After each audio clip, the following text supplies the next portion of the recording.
Hello, hello to everyone out there in beta world, wherever it is, whenever it is for you, good now. Today on our show, I am Ryan Erickson, as you may well know, or not, depending on how many of these episodes you have seen, with Red 42 consulting firm of great import here in the universe and Earth. I am so pleased to be here with a couple friends today. One new friend, one friend from here in the past few years, to talk about the story, the superhero origin story of one of the, I would say, a seminal figure in organizational development, Mr. Bill Pasmore. And with that tease of talking about the frontiers of organizational development, I have here Niels Flagging. Hello. And our guest today, Bill Pasmore.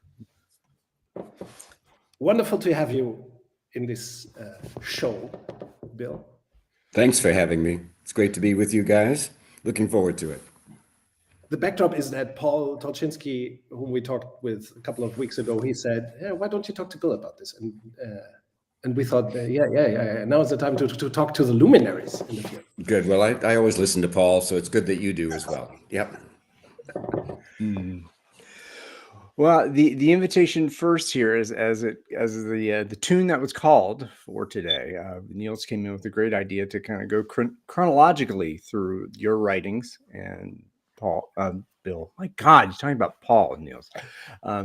And then I thought before, give our audience an idea of who you are, where you came from, and how you came to be in this field, and what has led you through to where you are now. Okay, so as with many people, I think the decision to choose this as a particular profession was not one that I anticipated. It was something that came to me rather than something that I was pursuing intentionally. And just to start at the beginning, I was born into a big family, and for whatever reasons, I was a very good student in a very small school.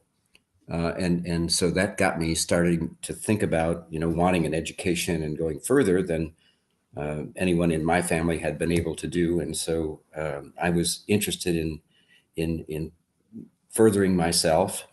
And at the same time, we were not well off. And, many of my friends went on to work on assembly lines or, in other hourly paid jobs where at the time, back in the 1970s, when I was making my choices about what to do, there was a lot of attention to the plight of the worker and the fact that people were living lives that weren't very fulfilling and that organizations were paying them. And that was, the contract, you'll come and do what we tell you to do because we're paying you.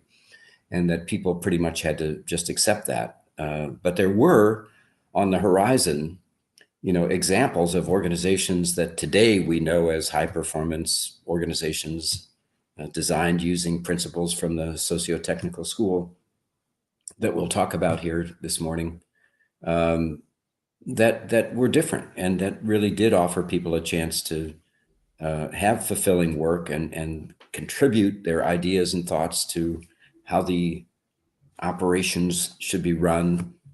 And that seemed to me important. Like there was an intersection between my interests in trying to do something that was going to contribute to the world and the needs that a lot of people I grew up with had to have life be better than it was for them.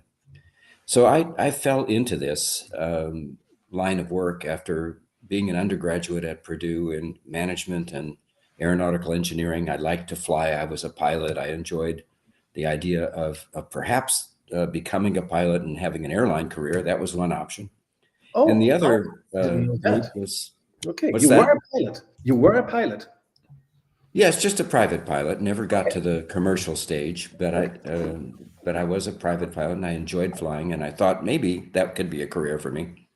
And then management was my other major because my family at one point had gotten into a business that it ran, And I said, well, that's also a route I could follow. And when I ended my undergraduate years, I was totally lost, not sure which direction I should go, not thinking I wanted a corporate life, but not sure what else I could do. And I went to a professor in our field.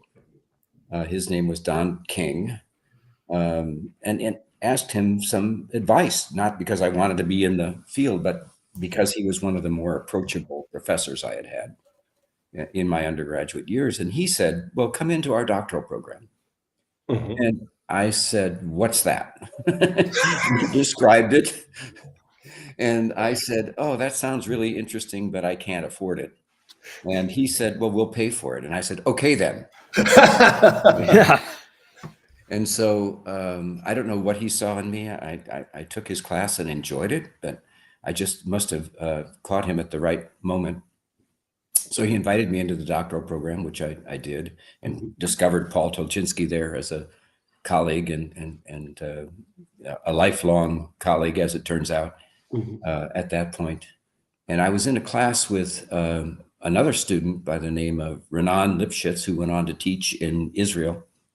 And we were in Don King's course, which was a seminar on various topics in organization development. There was a whole list of topics. And Don said to us, choose one of these topics, start reading in it, get familiar with it, and then be prepared to write a paper and present that. And one of the topics on the list was socio-technical systems. And I had no idea what it was, and neither did Renan. And Renan turned to me and he said, do you know what that is? And I said, no. And he said, neither do I. Do you want to work on it together? I said, sure. And so we started reading. And when I discovered that it had something to do with the workplace and trying to do something to create opportunities for people to influence their lives and the workplace and make it more productive and better for them, it spoke to me, and it just seemed like a great fit. And then Don had this project at General Foods where Paul worked in doing a plant conversion from a very traditional leadership style to a high performance, high commitment, socio-technically designed plant. And it was in the General Foods system, which was famous for Topeka and some of the early experimentation that occurred in all of industry around this. And what a great opportunity to learn by going into that organization and doing my research there that eventually turned into a dissertation. But that's also where Paul and I met Eric Trist, who came there as a consultant to advise General Foods on the redesign of that facility. And I can remember, so vividly sitting in meetings with Eric, and there were leaders in the plant who'd been busy on the redesign work who didn't understand who Eric was. And they would be explaining to Eric how they were going about designing the plant using these socio-technical principles. And, I marveled at Eric sitting there and smiling and being so polite and just listening to them talk, and not, correcting them or imposing, his authority on them, or saying, I'm the guy who wrote that stuff and made all of it possible, And after the meeting, I asked Eric, what's it like to sit there while people are explaining your theories to you? And he said, I think it's wonderful. The fact that people care and are using it is enough for me. And he was such a gracious man. That's what I remember about him. And how he was able to partner with Fred Emery, I don't know. They were about as different as you could possibly get. Fred was bombastic and wanted credit for things and was never given the credit he deserved, and did such beautiful, wonderful theoretical thinking. But Eric often attracted the attention and received the invitations from people to do work because he was such a delightful person.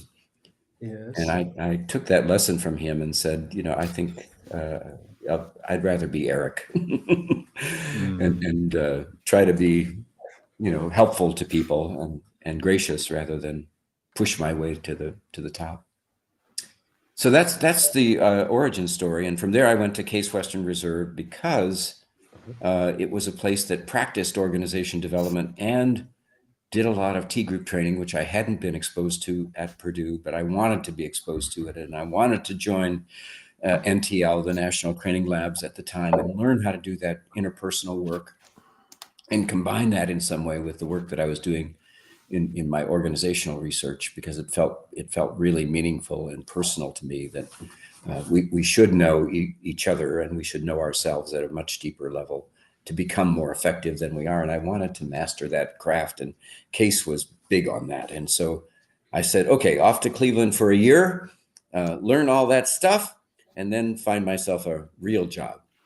And 20 years later, I discovered I was still at Case, and met such wonderful colleagues over the years as Frank Barrett, who we talked about as a student, who became a faculty member at the Naval Postgraduate School and then Harvard, but was a marvelous jazz player. And my teaching colleagues, David Cooperrider and Ron Fry, were my closest colleagues, and Suresh Srivastava and Don Wolf and Eric Nielsen and David Kolb and Richard Boyatzis. It was quite a star-packed group there at Case, and it was a marvelous program with great students. But 20 years in, was a long time to live in Cleveland, and I was just anxious to see if I could live elsewhere, although I'd been to sabbaticals in Europe and to Stanford and enjoyed those tremendously. It was time to redirect myself and challenge myself to do something new. And I wound up, after my sabbatical, living in Maine and writing a book that we're going to talk about, deciding to join a consulting firm run by David Nadler. That was a small-ish firm. I think at the time I joined about 40 consultants. But what was fascinating about it was that his work was all at the top of the house. It was all CEOs and boards. Yes. And often major transformation projects. And again, great colleagues and great clients. And, the work that Delta did, was featured in the Wall Street Journal, even though the firm didn't often get credit, but you would see lots of things that we did show up there.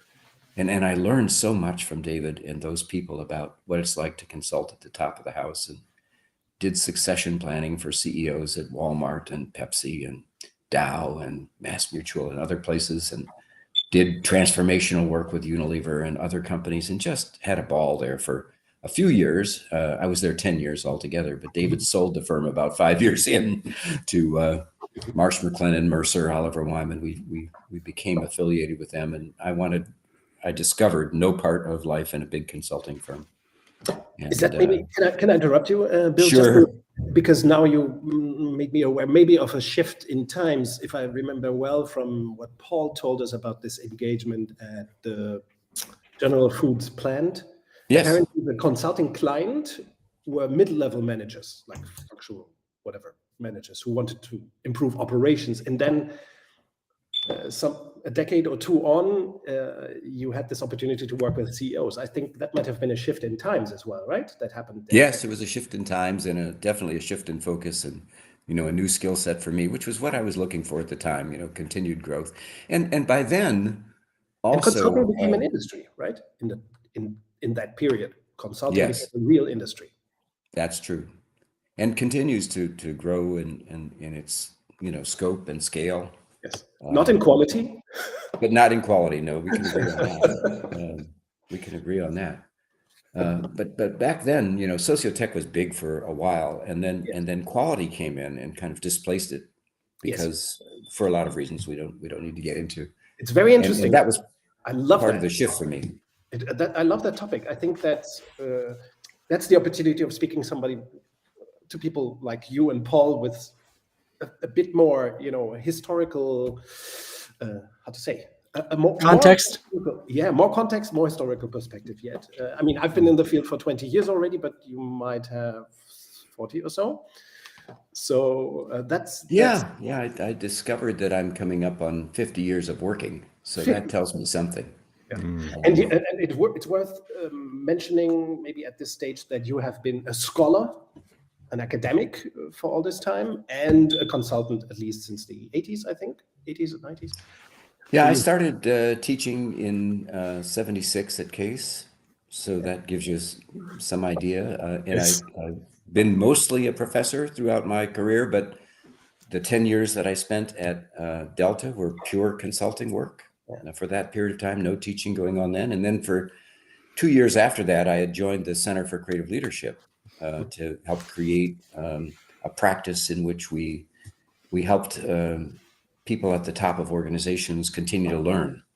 That was my focus. It was not consulting per se, but it was a lot like consulting because, CCL is an educational not-for-profit with a mission of, developing leadership for the benefit of society worldwide. And my job with that was to take seriously the idea that people could continue to learn throughout their lives, even in senior executive positions, and how could we help them to do that? And so that was the work that I was doing for CCL, and I had joined CCL full-time. I was not teaching. That was my career. And then 2 years after I got there, Warner Burke from Columbia called and said, we're starting this new executive program in change leadership, and we're looking for a young practitioner scholar. Do you know anybody? And I said, other than the young part, I know somebody. and I was able to negotiate with the center to stay at the center and continue to do the work I was doing there and join Columbia and become a professor of practice, which I still do today. So that was 15 years ago that I joined the center, and 13 years ago that I joined Columbia. And I've been doing both of those things since.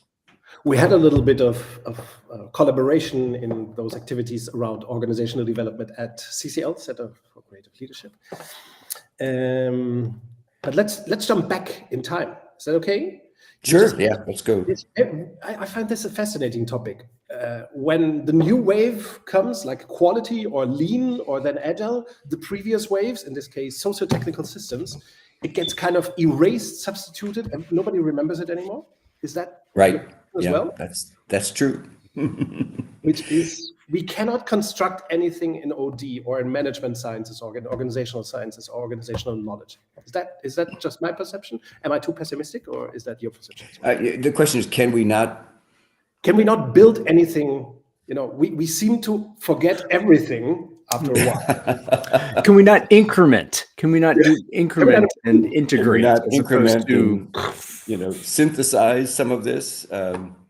It's interesting, after quality came along, and then re-engineering, and then lean and agile, there were people still who kept the flame alive, like Mike Beer, with his work on high performance systems. That was at least in some cases popular. So it wasn't that the field entirely went away, but there were times in the period of the 80s in particular, I think, now this is going back, where there was something called the Ecology of Work. Yes, that book.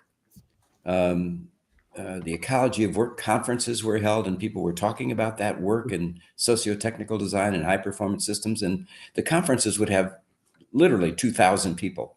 And they would be union people, and they would be scholars, and they'd all be together mixing it up and talking about, the latest innovations. And, I can remember being a part of that, presenting at those events, because my other professor and longtime colleague after graduating from Purdue, Jack Sherwood, and I were doing public workshops on socio-technical systems to teach people how to do this work. And it's complicated work. The book that you're holding in your hand on designing effective organizations was trying to take a lot of what was mystical and difficult for people to read and to find, because it was in working papers by the Tavistock Institute that Eric had been a part of, and Fred Emery, and together they did some just incredible work and wrote some books like Organizational Choice that were so influential in the field, but just really difficult to read and access.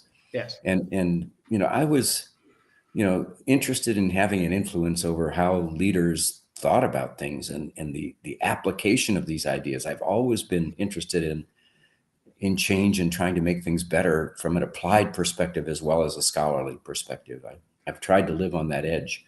Yeah. And so designing effective organizations was an attempt to take the doctrine of socio-technical systems and what we knew about it and put it into a book that people could access. And talk about it at conferences and workshops and popularize it. And I thought we had an influence on the field, and that book was a better seller than I thought it would be. Okay. How much did And it sell? when I wrote it, Any idea how many copies it might have sold? Any idea? I know I don't really know. I'm sure it's less than 10,000. Okay, You know, but still, it's very not readable. hundreds of thousands. Never made a lot of money from it, but it was more than I would have anticipated, because I would have guessed like 5. Yes, Well- and it's very interesting what you mentioned as well, that the work of the Tavistock Institute, or the STS movement, Socio-Technical Systems movement, wasn't as well published as it is now. Now there are these thick Tavistock volumes, the 3 volumes, very well edited, I think, or well edited, I think, and Yes. easily available. But this is much more readable here. Your tone is much less academic in this book. I love that. Anything you would like to add on this book? What about the time? 1988, I think. Is the year. Yeah, well, it was, you know, the things we were teaching people in the workshops and so forth were just not captured and made readily available for people who wanted to apply this theory in their organizations. And so the people who were reading it were practitioners who wanted to be able to bring this into their organizations. And although I didn't know it at the time, I was foreshadowing in that book. There's a chapter there on non-routine work, we called it, Yes, which was work. about professional work, and the idea that some of these concepts could be potentially extended into the professions where people were doing knowledge work and you know, creative work and innovative work, as opposed to routine factory work. And you know, how might we think about doing that? And it was an interesting idea, and I was starting to pursue it. And then a person by the name of Cal Pava, which some of our listeners will know, who taught at Harvard, wrote a book called Managing New Office Technology, or something like that, which had nothing to do with what the book was about. It was a terrible title, but it was all about, you know, sociotech and non-routine settings, which, you know, was about knowledge work. And he did a masterful job of helping us understand that, you know, to think about work in the knowledge professions was to think about the processes by which we know things and eventually apply our knowledge. And he called that work deliberations, to distinguish it from meetings, in which we often focus on people getting together around a table and talking as the focus, right? How do we improve meetings? And he was thinking, no, how do we improve knowledge processes in organizations, and looking at how you gather knowledge and process knowledge and make sense of knowledge and apply that to improving things. And you know, I found that just fascinating work, and went down that road for a while, and did interesting work to me in research and development organizations and so forth with those ideas. And unfortunately, Cal passed away at a very early age. Just a tragedy. I remember, Bill, you told me the first time I heard his name, Cal Pava, was, you told me about him at the Columbia Club in New York City. You told me about him, and of course I looked him up. Brilliant work. Decades ahead of his time, in a way. Decades ahead. Yeah. Could we jump to the 1990s? Sure. Because this, I must say, is a book that changed my mind again about you when I finally ordered it and read it. You wrote it in Maine during your sabbatical? Yes. Also, if I do not know, but I think it's probably your first book in which you shine as an author. The prose is so beautiful. So refined, so you just read it and you know what a marvelous person this William A. Pasmore must be. It's beautifully written. Tell us a little bit about that, because this is when, like, socio-technical systems movement had already been replaced in a way in the public eye by quality. I suppose, right? Yes. Maybe yes. By re-engineering. This was 1994, I think. So what was your intent at the time to write this book? Yeah, And well, why the sabbatical, maybe? Sure. It was definitely being in Maine and on sabbatical was a reframing and a chance to, you know, I went with the intention of writing something that would be influential and important, that wasn't just another article or a book that I would produce, but something that would have an impact. And you know, the issue that still, I think, is with us today and has been written about extensively by others now, is how do we create organizations that are capable of adapting at the pace of change that we're experiencing? And ultimately, that's what I wanted to write about was, what does it take for organizations to do that? And, I wanted so much to put a book out about organization design because that had been something I'd focused on, and organizational flexibility, designing for flexibility, that kind of focus. Yes. And, one of the things that I always regret is that the editor of the Wiley's series that's a part of said, we can't call it Designing for Flexibility. There was this great successful title by Noel Tichy called Creating Strategic Something. And he said, we're going to call this Creating Strategic Change because that'll it'll be similar to what Tichy wrote in terms of the title, and people will be attracted to that and they'll buy more copies of it. And if I had been able to name it what I wanted to name it, I think it would have been a much more popular book than it turned out to be, just because I don't think people understood what it was about from the title. Yes. So you would say it is more about creating the high performance organization than about creating change, right? Yes. Yeah, I think the later books we'll talk about focus more on change than this one does. This one is more about how you design organizations for, the kind of world that we're living in today. And, those were very early thoughts about all of that back then. Yes. But I did have this notion that there was something about the need for organizations to be able to know what was going on in them and adapt that. And how do you do that? How do you get both the organization to have some sense of what was going on throughout the organization and be able to bring that knowledge, to critical decisions about organization design that would allow the organization to function differently than it does. Yes. And I still today, after all these years, Niels, 40 years old. Today 40 am years troubled by what gets in the way of leaders understanding the need to do this. Yes. And lock in. I have to highlight that. Bill, this book is kind of 40 years old by now. It doesn't read like that, I must say. And I took a look at it today again, of course, and what came, of course, it's obvious from the book, if you look at it into it, that it makes this distinction between what we call alpha and beta, command and control organizations, flexible, decentralized, adaptive, high performing. On the other side, you describe the distinctions very well in the book, I would say, but nothing happened. Zero happened. This is called Frontiers of Organizational Development, a little bit as a topic. I mean, we are not slaves to the topic, but isn't it frustrating? I sometimes feel frustrated reading that. I mean, looking into Mary Parker Follett's book, even, or Marvin Weisbord's, or many others who have written about Kurt Lewin, even. So well, I know that you and Ryan have really devoted yourselves to trying to get this message across to leaders in organizations, and you've taken a really strong stance, which I admire on that, to be out there. And to raise this question of what's going on and why aren't we hearing this message? Yes. And I have to say, I'm as frustrated as you are that over all these years with all these brilliant people doing all of this work, people who are scholars in this field and practitioners in this field and know the benefit of doing things in a different way, have not been able to convince the majority of leaders that they should even consider it.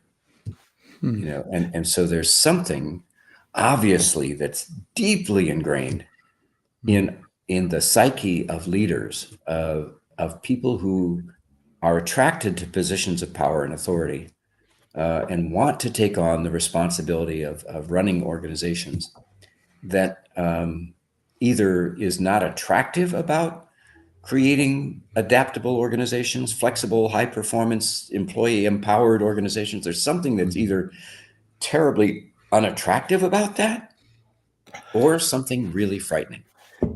Ryan, you want to say something? Oh, Because yeah. Well, oh my gosh, the mantra, whatever it is, we talk about the command and control.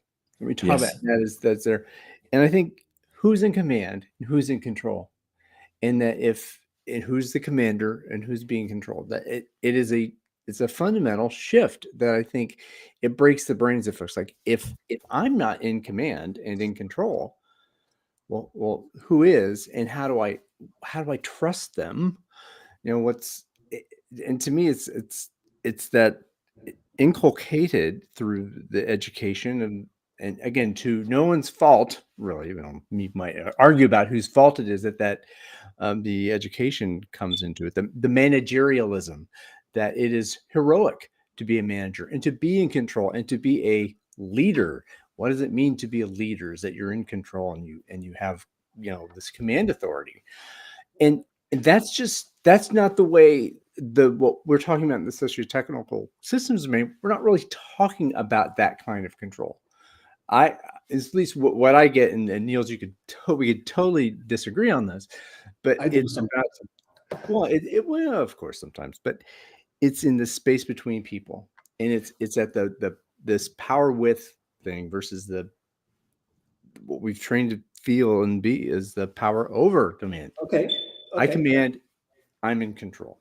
So, Ryan, if I understand correctly, what you say that it's not just leaders who are at fault; it's all of us who still have this power over command control mindset deeply ingrained. I would like to offer. Could there be? I think it's the blindness. There's blindness to there being another way. I would disagree. As Please we do. try to do, even if we.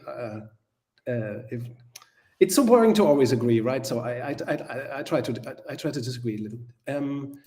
I think as much as I like your hypothesis, Bill, that leaders are part of the problem, I like it. I think they are part of the problem. Of course, we are all part of the problem, as Ryan just elaborated. But I think that what bothers me about your book and other great books, and so many others, it's not the book. The book is perfect, right? What bothers me is you got so close to the truth, still nobody's hearing it. And I wonder if we haven't gotten it wrong. Still, I think we are still getting it wrong. If I look at Gary Hamel's work today, who arguably is the most widely published, read author on this kind of stuff at this point, it's not convincing. He's not making the case. Your book is much better, by the way, than all of his recent books. Much better. This book is gold, I think, compared to those. That's a personal opinion, not a fact. Thank you. Each of you judge for yourselves. But I think you got very close to the truth in this book. The message isn't heard, you said. But I think it's also that, let's imagine somebody read this book and understood it 40 years ago. I think the mystery that wasn't solved back then, and the same goes for Edward Deming's work, for example, which I admire. And I always think, everything is there in his books, everything. Maybe not everything, because he didn't explain the organizational development parts of the stuff so well, like as you did, for example, I think. So, but there were still missing pieces. Nobody could take it. It couldn't be taken. It could be believed, but you couldn't. There were still missing pieces in the puzzle. What do you think about that hypothesis, Bill?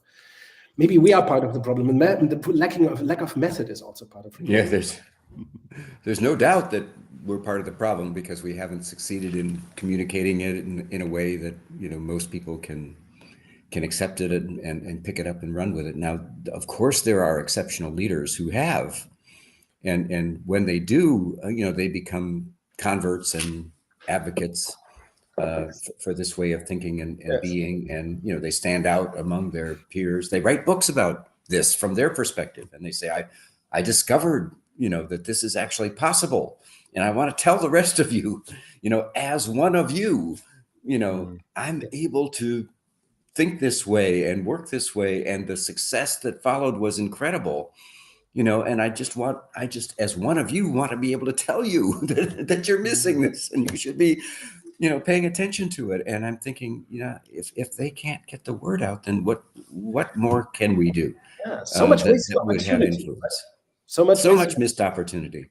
I also thought, I mean, we had this conversion at CCL, Center of Creative Leadership from the United States, and I always wondered, they do these wonderful resource swallowing programs for companies. Yes. And do they tackle philosophy? I often wondered. I know that you do it in your work. I saw it live happening in Brussels, for example. So I know that you tackle the philosophy. But I wonder, do these other people tackle philosophy, or do they just tackle individual psychology stuff? Yeah, I think the major focus is on self-awareness and better interpersonal skills, because that's the foundation for, caring about other human beings. That we are not alone in terms of our existence on the planet. There really are other people who we affect in our lives, and we need to get more sociologists and philosophers, I think, in our work. That's one of my I think that that could be helpful. Bill, I had to come in on that point specifically because you talked in one of the webinars you did that I watched, that you talked about the MBTI and the Strengths Finder, and that it's so fun and great to know about who we are as individuals. And that the key to all of this collaboration, this problem of collaboration, is that I just don't know how you are and how you see yourself and view yourself. But that you mentioned that is very interesting. That's a distraction. That might not even be probably in most cases isn't the real problem of why it is difficult for us to be together and see together. And it's about wants and needs less so than it is about how I've constructed my psychology, Yeah, that's so true, Ryan. I mean, I have to admit that I was really in love with the T group experience and was a part of that for many years with NTL. And I thought I saw breakthroughs in people in terms of their ability to know themselves and know how they affected others. And I thought that was really important stuff. NTL And is so, the Tavistock related socio-technical systems stuff. You were yes. part of that in the 70s or 80s? Yeah, yes. That was the other half of Tavistock, of course. Yes. The American the Bion and Miller and others who led the work on group dynamics. And that became an industry in itself, right? Yes, that's right. Tavistock Lab and so forth became an industry in itself. Just awareness about how we relate to other people and why we do that the way we do. And that declined into mindfulness, as another friend and colleague of yours, Ron Purser, called it. Yes. Ron was a student and a great thinker, one of the most brilliant thinkers that I ever had the honor to work with. We will try to have a conversation with him as well. Yes, you should. You should.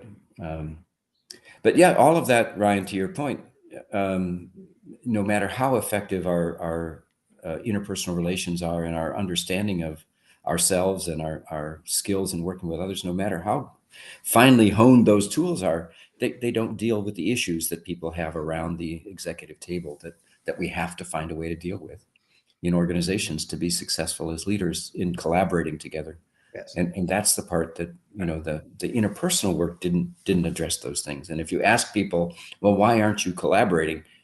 And, eventually, people will get to the truth of it, which is, we're fighting for power and authority and trying to understand who's going to, get what they want done here. And I have a commitment to my goals. I have a commitment to my people. I need to make sure that we win.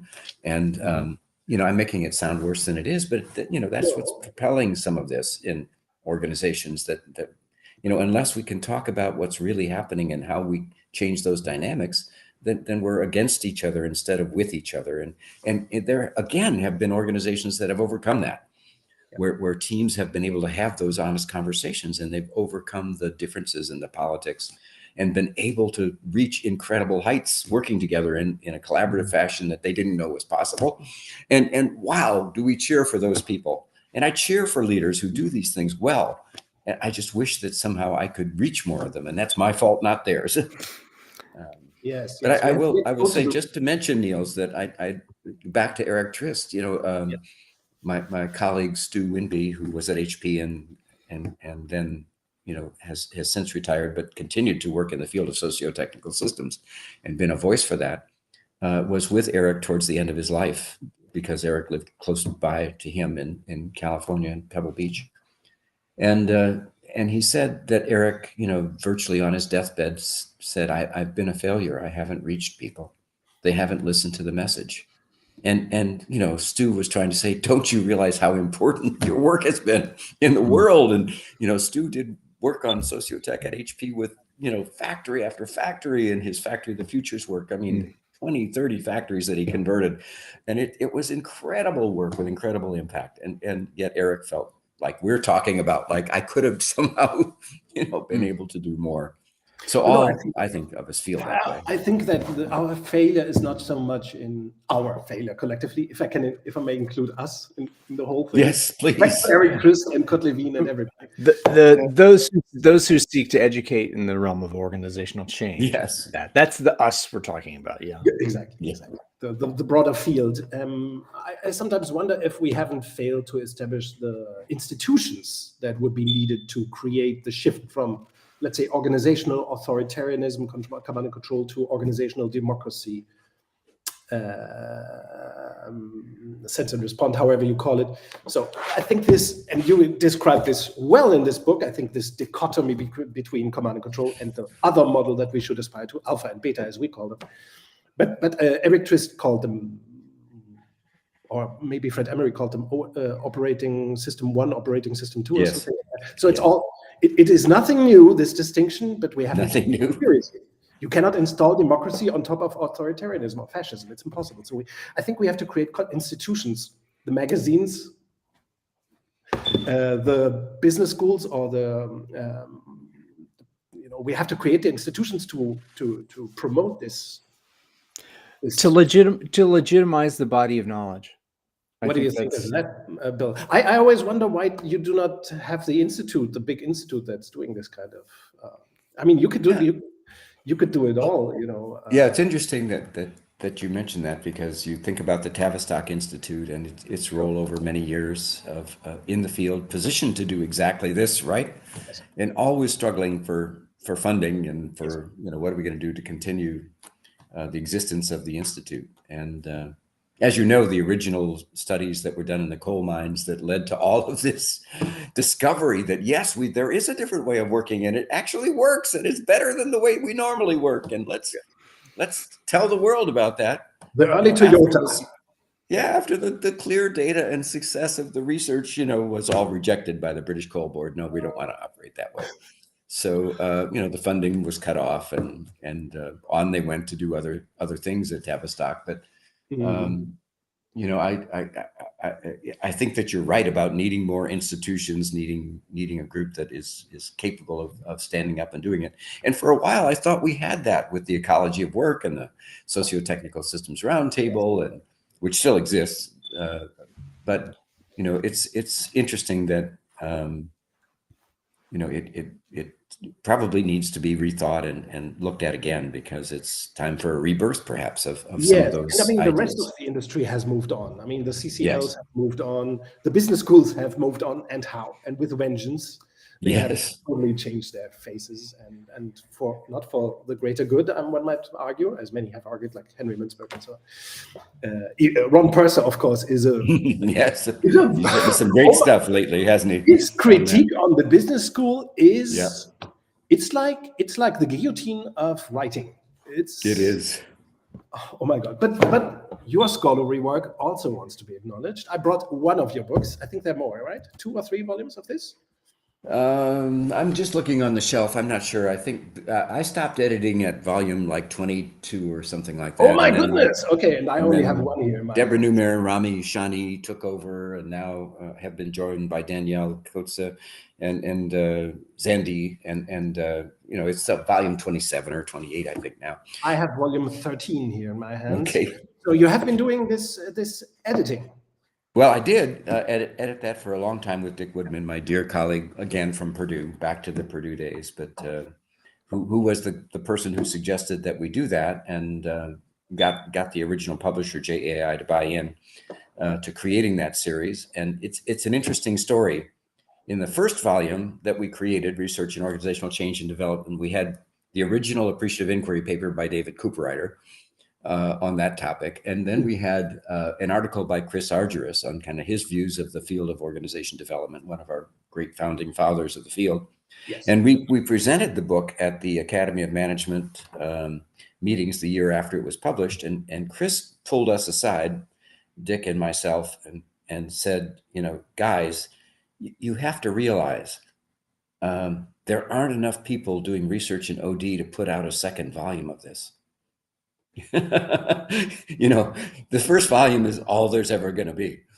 And so you should really not try to produce a series, because it's, who else are you going to get to write? He said there is nobody else. That's it. He said, that's it. That's it. That volume 1 had all the great work that would ever be published in OD. Oh, why did he say so? What do you think? Because he didn't see people doing research in our field. He was like having the conversation we're having. Like, there's no future in OD. There's no research going on. Nobody cares about it. And so, why would you try to write edit a series of books on this? There won't be any good thinking to put into them. And here we are, 27 volumes later. Exactly, you disagreed. So what is your thought on management research, organizational research, OD research more specifically? Well, it's been up and down over the years. It's been consistent, though. There are always people who are contributing new ideas and thoughts that we thought, this is the end. There aren't going to be any more papers. There were years when there weren't a lot of papers to publish. The end of history. Wringing our hands, saying, where are we going to get the papers to put out a volume? And we had to be creative about that. But since then, it seems like there's been a fairly steady stream. And again, if you look through that series of volumes, there's such good thinking there. David Coughlin, who you may know, wrote a paper recently where he went back and reviewed everything that was ever written in all those all of those volumes in the series, and extracted the main themes and ideas and said, here's what we know about the field. And it was impressive to see what he was able to pull from that. And I don't think the field is going to die anytime soon. That's my sense, because the challenges are still there that we faced back in the time that Eric Trist and Fred Emery were crawling around coal mines. We still have those same challenges that we're confronting. Yes. And we haven't figured out how to solve them yet. So to your point, maybe an institute, maybe better channels of communication, but different training for leaders. I've always thought, where is the business school, the university, just one that's willing to train students in what you guys talk about? Where is that place? I also wonder, again, I was more hopeful 5 or 7 years ago when I also taught at several business schools, but my hope has faded since then. Well, we have to create it. You have to create it. Niels, you have to create it. There you go. Yes. Yeah, maybe you live in New York, where the posh people live. Do you still live in New York, or do you? I still live in New York. So, but I'm not one of those posh people. No, but you live nearby. I remember you lived in the neighborhood, so. Yeah, you're still in the neighborhood. But we have to. I think that's one of the major flaws. I think not you, not I. The major flaws in our field is we are not very good at creating unity. Perhaps not. Not good. But my colleague, David Cooper-Ryder would say, let's focus on the things that we have done and the things that are working, and try to amplify those. And there's been a lot that's been done well over the years. We have so much research, so many great examples. Obviously, somebody's listening, because so much has been done. Yes. And it's a matter of how come it's just not catching on. That's the challenge, because so many good things have happened. Maybe again, this is coming at it from, my background was not an academic. My 25 years or whatever has been in practice, and now coming into dabbling in with the academic folks. And it seems as if the whole field of OD, right, and stuff, OD, organizational effectiveness, all this stuff, it is, and when you say OD, you immediately think about the HR tower, and that there's a ceiling to that domain of knowledge, and that it's not necessarily deeply integrated into the executive kind of education. It seems to me, just from the outside looking in, and that maybe what you're both kind of calling for is more of an integration of the socio-technical view and the behavioral, interactional sociological view, and that, but that is, how do you invite that into a program? What's in it for the program? What is in it for that, other than you have produced a class of top management and executives who actually care about the people who they're serving? So I Yeah, don't no, know. maybe I didn't express myself well, but Bill, when you said that we do not see the business school out there that's keen on being coherent with the kind of message we are talking about. And then I jumped in and said, yes, we have to create it. We have to create institutions around that. What I think is that we should be able by now to, because I think I totally agree with you, Bill. We have much more insight, much more methodological knowledge than 30, 40 years ago. I sometimes like to compare this when Edward Deming did his work. You must have seen that happening live, unfolding live. He didn't have a great change methodology or approach. He had nothing, apparently. He had, personally, I think we would talk about consulting right now, so this moves into that.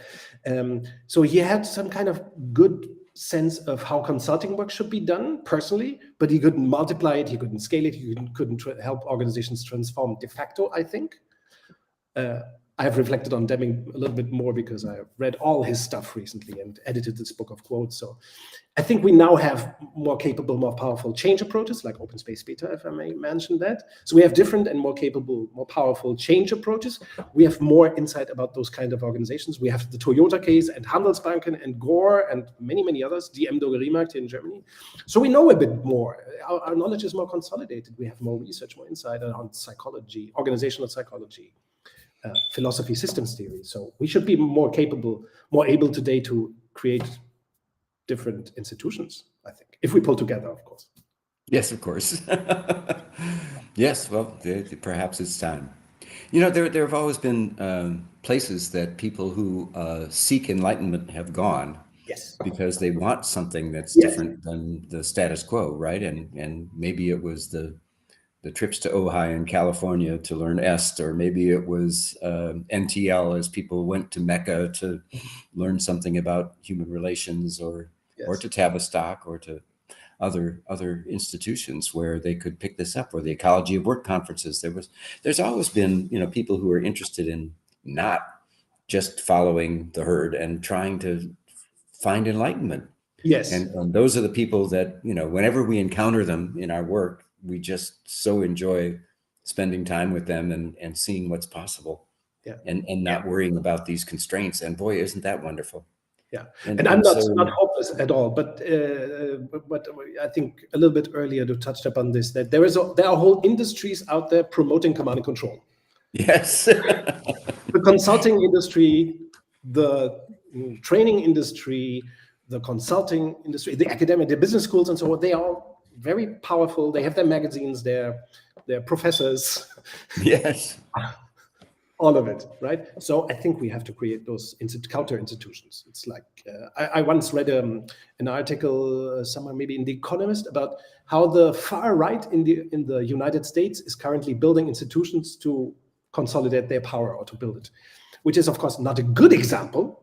It's something good, but it is a good example that shows that you have to build institutions to institutionalize ideas as well. And the command and control management movement has done that over the last 100 years. And yes, the right. Folletian, the Taylorists have done it, the Folletians haven't. So yeah. That's good. Well, just to mention David Cooperrider again, his efforts on behalf of making the world a better place, created, his energy created business as an agent of world benefit that has had, hundreds of CEOs join. The Dalai Lama and Jimmy Carter, others luminaries took part in that. And Yes. Certainly you have to say there are people who are willing to join and be a part of something like that. So it can be done, but even that you have to stand back and say, has it influenced the majority of other executives to think along those lines Yes. and act along those lines. Well, you can't have everything, but you got to start somewhere. I think you have done a wonderful job. Now, another book that I brought with me here is you wrote a couple of books. I have two here about consultants and how they should work, which is very interesting for an OD scholar and practitioner to write about how to do better consulting. Can you tell us a little bit more about this book, maybe in particular? Yeah, well, that one that I did at the time that I was with Delta, that featured a lot of the thinking about the kind of ways in which we did our work at Delta that I was exposed to and learned from David Nadler and others at Delta who worked in that mode at the top of the house. And you would think that working at the top of the house requires that you're just a brilliant business strategist, or that you understand finance at a deeper level than anybody else in the world, and that you speak businessese and all of that. And there are people who do those things and work at the top of the house, but our work on organizational transformation and how do you successfully build and have an executive team that really works together effectively, and how do you handle acquisitions and mergers in ways that they actually work instead of fail, had a lot more to do with the relationship that you could establish with the CEO and with the direct reports of the CEO in terms of their trust in you and what you were doing on their behalf, as opposed to them, like they were experiencing from a lot of other consultancies. And I'm working with an organization now that's going through a McKinsey experiment with a big analysis and so forth. And some of the senior executives I speak to there are not happy about what's going on. Don't trust the process or the outcomes to be good for the organization.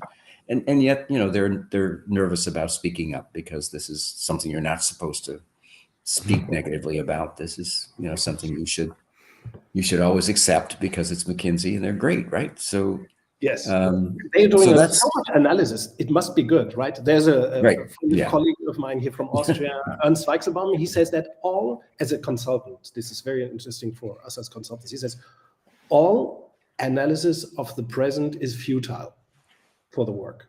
It is even counterproductive, which is way beyond what Ed Schein preached decades ago, right? So the idea that you do not have to evaluate the status quo, make a gap analysis, that's all flawed, because it will lead you to incremental change. You should not analyze anything. You should do fact finding, and that should be it. I think that's very much your approach as well. Yeah, I would support that. But I think the work that we did that was the most important work, where we had the greatest influence in terms of critical decisions that executives and their teams made, and the kinds of changes that they brought about in the organization as a result, were the conversations that we had when you went into the office and sat down, and they said, "Oh, before you sit down, would you mind closing the door?" And when they say that, that there's a conversation coming up that's going to be meaningful and worthwhile, and where they really sincerely are thinking through some things that they want a partner to think with. And they can't necessarily think through these things with the board, because the board is in evaluative mode, or has an opinion about whether they should go left or right that they may or may not agree with. And so, where do they go for the kind of conversations they need to have about what kind of executive do I want to be? What kind of change do I want to lead? Is the change I'm leading enough? Is it incremental? Do I need to do more? These conversations are not easy ones for people they sleep. They lose sleep over, these kinds of questions. And then they discover that even with their teams, they can't really have these conversations, because the team is looking to them to, have an opinion and lead them. And so those conversations, don't happen unless there's a lot of trust. True. I would even argue that in alpha organization, it's unlikely to have a good conversation. Yes, it's unlikely to have a good conversation, right? Exactly. And hence CEO turnover and all of that.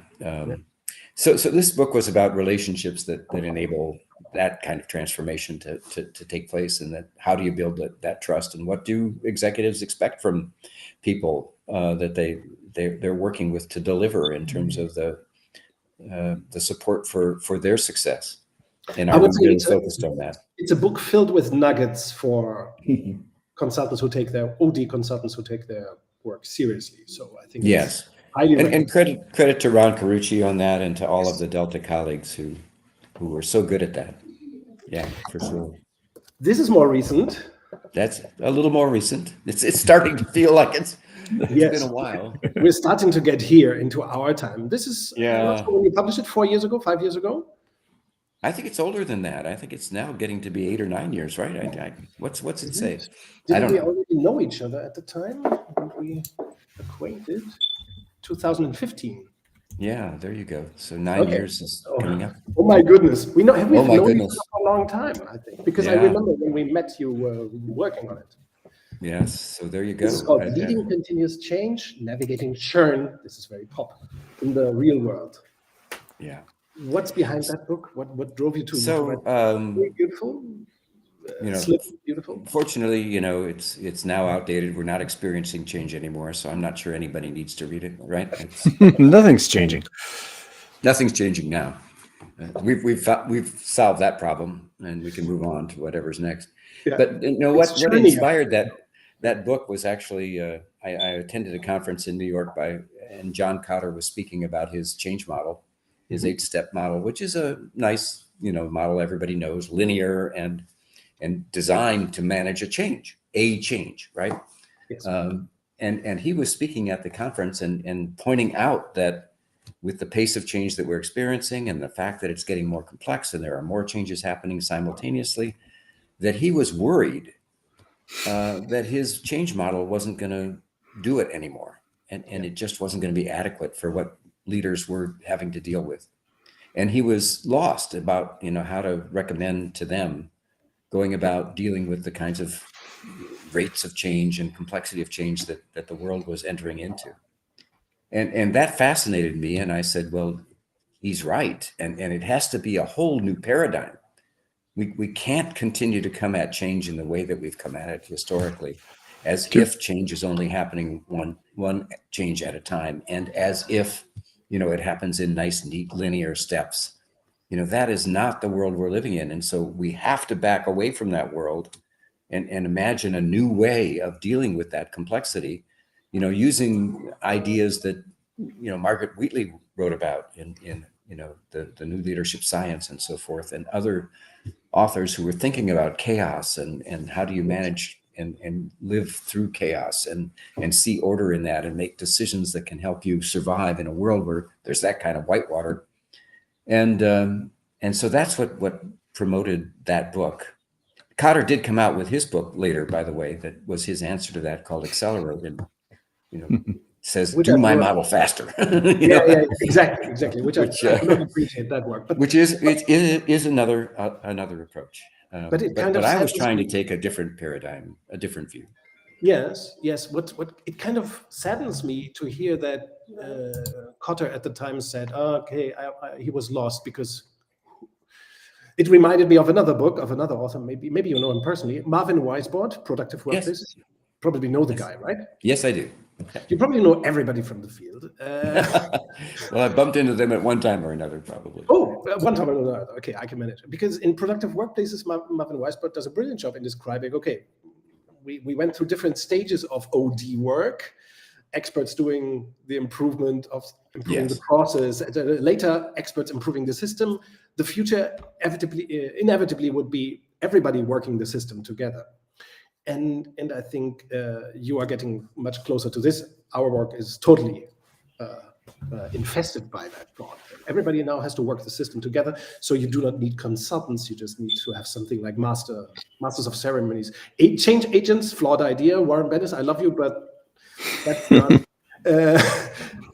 You probably know Warren Bennis personally as well, I suppose. Yeah, I did. And I thought his article on the failure of democracy was one of the classics ever written in our field. And then he had to apologize later and say, I don't know what happened to democracy. It's gone. And a funny thing happened on the way to the future, as he became president of the University of Cincinnati and discovered that no, that doesn't work. So the kind of democracy model didn't work. Yeah, okay. the democracy model wasn't working. His democracy model was a bit too baseline democracy. Yeah. But I love Marv's book on productive workplaces. I think it's one of the classics of all time, and it just reflects so much on his deep background of not just being one of us in the field, but he started out as in the family business and running it, so that he learned as a leader from doing it firsthand that the old way doesn't work and it can be done a different way. And then he was a believer and never an academic, but always a strong writer and thinker and creator of things. And the whole idea of getting everybody in the room and working on things together, although it had been something that the Emorys and others had invented far earlier in the socio-technical movement, Marv really took that on and grew it in a way that other people could grasp it, and it popularized it and created again a community around it of people who were in the future search. Right. I mean, Ryan is part of the open. Yeah, Ryan is part of the open space community, so that's. Yep. Yeah. I think it's the most brilliant approach to bringing. And it's marvelous work that he did in that, and it's again demonstrations of what's possible. How do you look 9 years on? How do you look at what you wrote in this book? I think it's still timely and needed, and as we are approaching the age of AI, people better wake up, because change is going to happen in a way that we have never experienced it before, in terms of the pace and the impact on so many people's lives and work, and it's going to happen so quickly.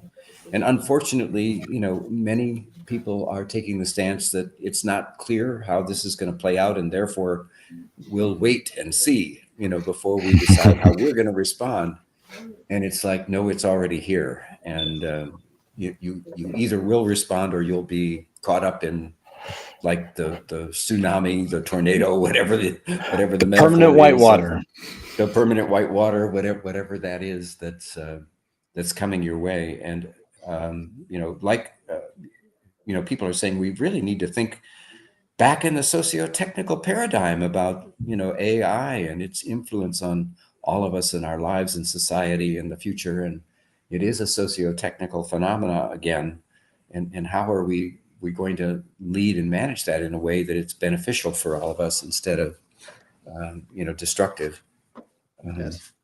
And it could be potentially quite destructive if not managed well. The experts say, I'm not an expert, but it's, to me, that makes the kinds of skills that are described in that book more important for people to understand. That discovering what's going on out there is such an important part of an executive's life. And yet, not enough take the time to explore their world and understand what's happening around them, and then make good choices about what to do. Yes. The choice-making part is really hard. Obviously, nobody's good at prioritizing. None of us are. But it was my editor I have to give credit to for the suggestion that I write about going down the buffet line and piling food onto your plate. And when you get to the end, you realize there's way more than I can eat, because I haven't prioritized or been selective at all about, what I think I should have for lunch.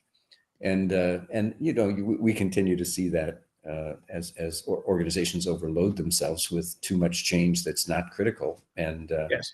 It winds up impeding our progress rather than facilitating it. And so the skills that we write about there are still need to be learned and taught and adopted by more folks. Yeah. You told me ahead of this session that you now teach a doctoral class on impact of digital transformation and AI on OD. Is that true? Yes, we just I've taught a course on the future of organizations and the future of work before, but this time we really slanted it towards AI, Yeah. and because I knew it was coming and I hadn't read enough about it, so I was interested in getting more up to speed. And we had some brilliant speakers come in and share with us, what they're working on at the cutting edge. And now I feel up to date and definitely as a result behind. Now, but I have to turn to another subtopic Okay. now, which is, I think this is your latest book, is it? Yes, I think. Well, that's Okay. one of the. No, it's not the latest, but it's It one is of the not? latest. Which one is the latest?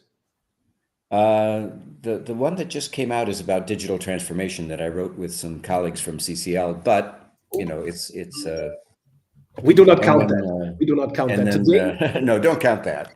Today, this is your. Yeah, It's called that's Advanced Consulting, Earning Trust at the Highest Level. And this is called Frontiers of Organizational Development. This is kind of the topic that we chose. And of course, a writer, the confident and experienced and versed writer like you, academic, practitioner, all of it, you probably sense that there is a frontier here in this topic, right? So what do you think is why the urgency? Why the book? As you pointed out earlier in this conversation, the consulting industry is growing like mad. And a lot of organizations are turning to consultants to help them think about strategy and the future of how the organization should be designed, and other things that leaders used to think about more themselves, but are turning to consultancies because of their expertise and the fact that we've cut back on labor and even at the executive ranks, and we don't have the power, the sheer horsepower available to do some really deep thinking about things. And so we're turning to consultancies who do that kind of thing, and are able to bring expertise from their work in multiple organizations and across industries to bear on organizational issues. And I have to say that despite some feelings that we have about the McKinseys and the Deloittes and the Ernst & Youngs of the world. My daughters work for Deloitte and Ernst & Young, full disclosure. It's not that I'm opposed to them at all.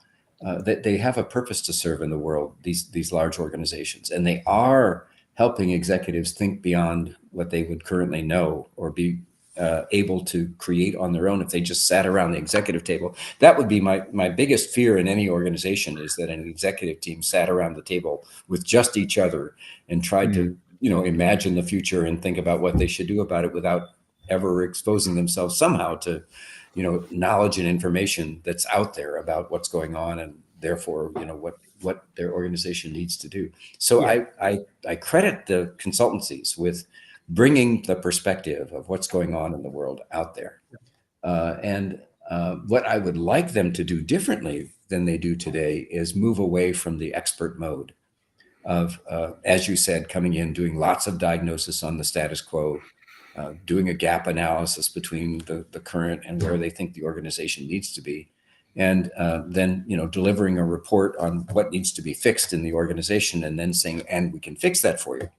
And going about trying to do the work that we would have people in the organization help us to do, because they need to understand it and own it if the organization is going to operate successfully based upon all of that change going forward, right? The people who are living there and left behind have to somehow make it happen and make it work. And the more that they understand and own that and are committed to its success, the more likely the organization is to benefit and thrive from that.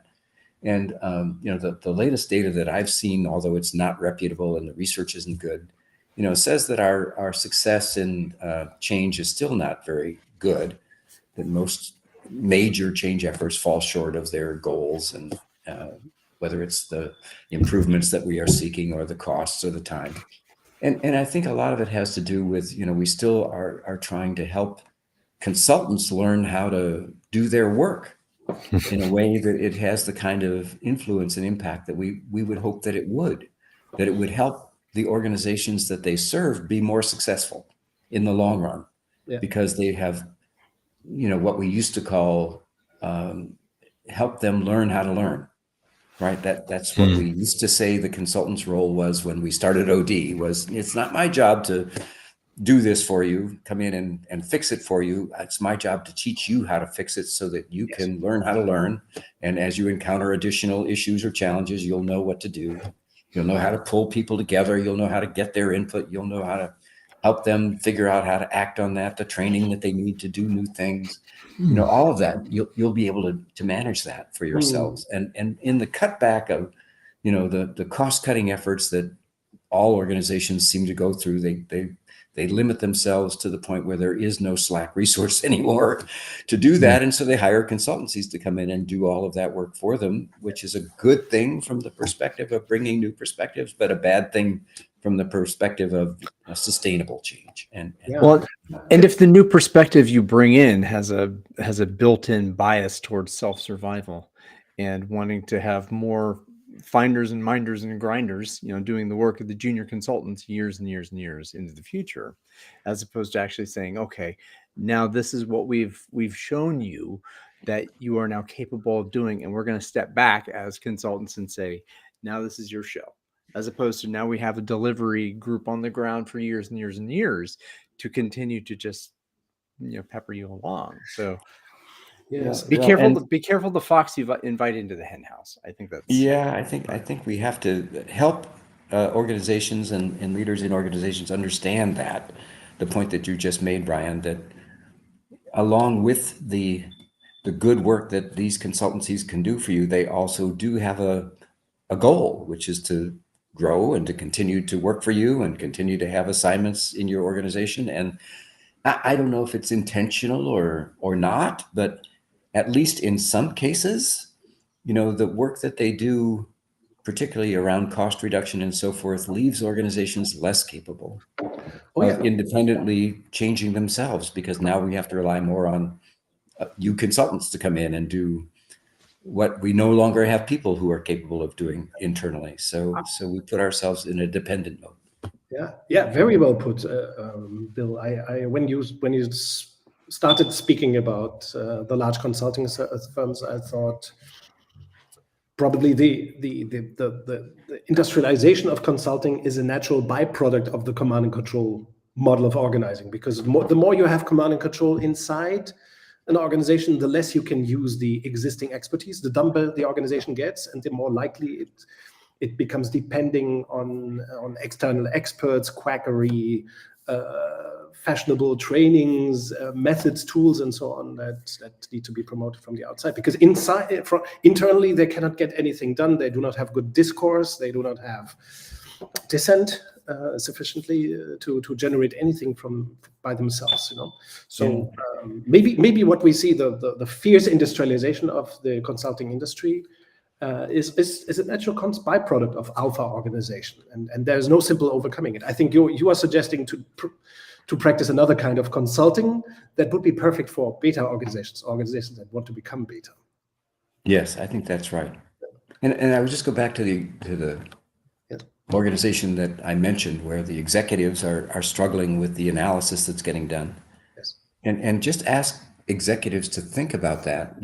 Pay attention to their intuition, pay attention to what they're experiencing. And if you have executives, members of the executive team who are not feeling good about the consulting that's getting done in the organization, why is that? Shouldn't they feel good about what's happening? Shouldn't they say, this is wonderful, we're learning so much about our organization, we're seeing so many opportunities to make things better that we wouldn't have uncovered ourselves. It's such a great partnership that we're working with these people, and they're helping us to improve so quickly in ways that we couldn't even have imagined. It's so fantastic having these people here as our partners. Isn't that the way they're supposed to feel? and if they're not feeling that way, shouldn't they be paying attention to that and not feel nervous about saying something?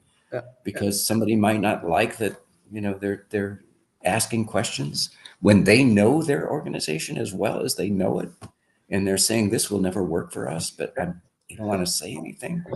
I think it takes us exactly to the provocative question that you and people of Ron Purser, for example, are asking. These narratives of command control have become so commonplace that we do not question them. This cost-cutting exercise, idiocy or foolishness of going round and round in cost-cutting exercises, hardly anyone is questioning it anymore. Deming said this 40 years ago, that cost cutting is nonsense and counterproductive, bogus, and that it cannot work. But we're still doing it, and it has become so commonplace that we take it for granted. So we have, again, the philosophical.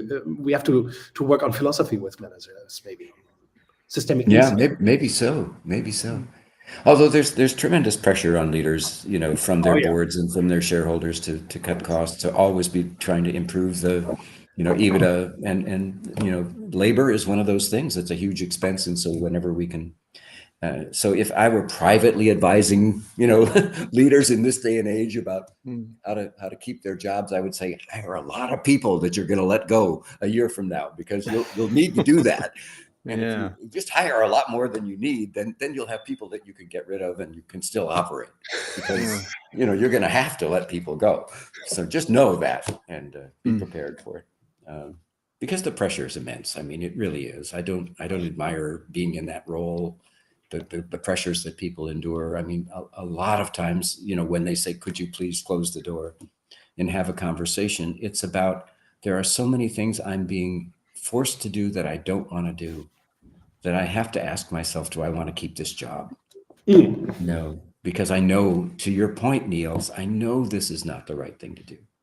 And yet, the pressure is there to do it. And what can I? Yeah, I think the market pressures are immense, and in command and control, you cannot really solve the problems. You can fix, but you cannot solve. So, as I like to say, command and control organizations, they do not produce any winners, not even at the top. They only produce losers. Everybody's a loser. I think a little earlier, you talked about the authority, or we talked about the authority at the top. I think that has even changed a little bit. One of the latest trends that I think, or we think we are observing, is that authority has vanished. If you ask a CEO, can we do it?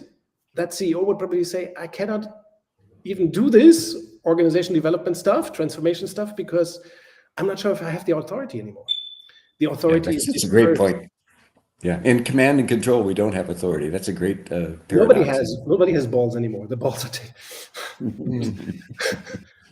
we are all losers. We are all followers and losers, and of course diminished. It's like in fascism. In the long term, it only creates terror and hopelessness, organized hopelessness. Yeah, but this what we hear, at least, about this generation is they're okay with that because they don't have the commitment to an organization long term. And I'll just be in this role for a while, and they'll pay me well, and then I'll move on, because the job hopping alternative, the nomad CEO existence is looming. Yeah, no, maybe. Let's not do that. Let's transform organizations. Yes, let's transform them. Make everybody a winner. I like that. I like that option. Door number 2. Let's go for door number 2. Let's play together, right? Yeah, let's play together. Bill, I think there's no way to finish this. No, there isn't. But I noticed that we've been talking for a while. I've been saying too much. It has been a wonderful conversation. Now, this episode has already taken more than 80 minutes. Maybe if you like, Bill, we would love to have another conversation with you at some point. Not next week. Let's schedule that down the road. Ryan, give people time to digest this one.